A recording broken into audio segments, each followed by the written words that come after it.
Okay, 6d, quite a challenging question here actually. Find the shortest distance between PQ and L2.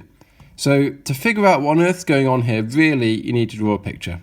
So let's figure it out. Okay, I've got P at 3 minus 3. Here can be 3, here can be minus 3. There we go, that's P. I've got Q at minus 1, 9. Now, I'm not trying to be precise here at all, but it does just help you to get a feel if things are slightly accurate. So I've got my line from P to Q, and I've just kept going there. Now at L2, that was parallel to PQ. Hang on, I've got more information actually. Perpendicular bisector. So the bi, that was in the middle.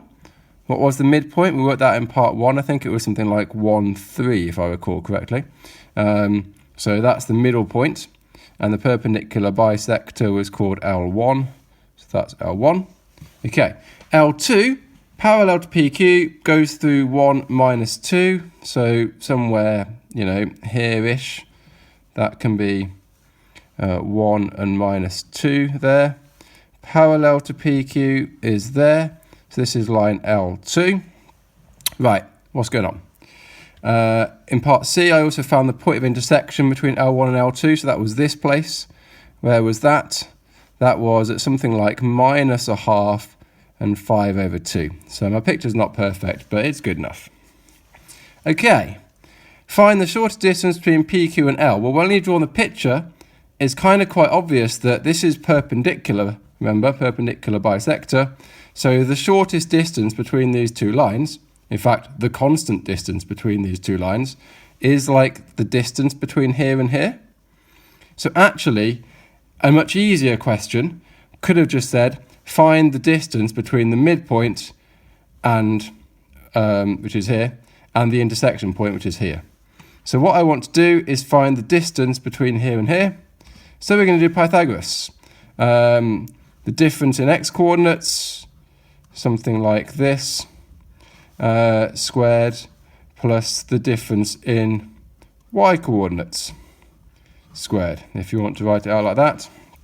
So x-coordinates, you've gone from minus a half up to 1. So you've gone up by 3 over 2, or let's do it properly. 1 minus minus a half is 3 over 2. Hang on. There you go. Pythagoras, difference in x-coordinates, difference in y-coordinates, square them both, square root the answer, blah. So x-coordinate number 1, I've used 1. X-coordinate 2, negative a half. Y-coordinate 1, make sure you get, I'm going to use 3, and y-coordinate 2, 5 over 2. So 3 minus 5 over 2. Well, remember, 3 is like having 6 halves. 6 over 2 minus 5 over 2 is 1 over 2. So I've got 3 over 2 squared plus 1 over 2 squared, all square rooted. Okay, what's going on there? Well, 3 over 2 squared is going to be 9 over 4. That's going to be 1 over 4 square rooted. So I've got square root of 10 over 4, which in other words is going to be root 10 over 2. There's other ways of writing it, doesn't really matter. So you can stop there, or if you want to just have a bit of fun, root 10 is the same as root 2 times root 5. 2 is the same as root 2 squared times itself. They can cancel out. So actually, I have one way of writing my answer will be root 5 over root 2. If you think that's prettier than that, then by all means.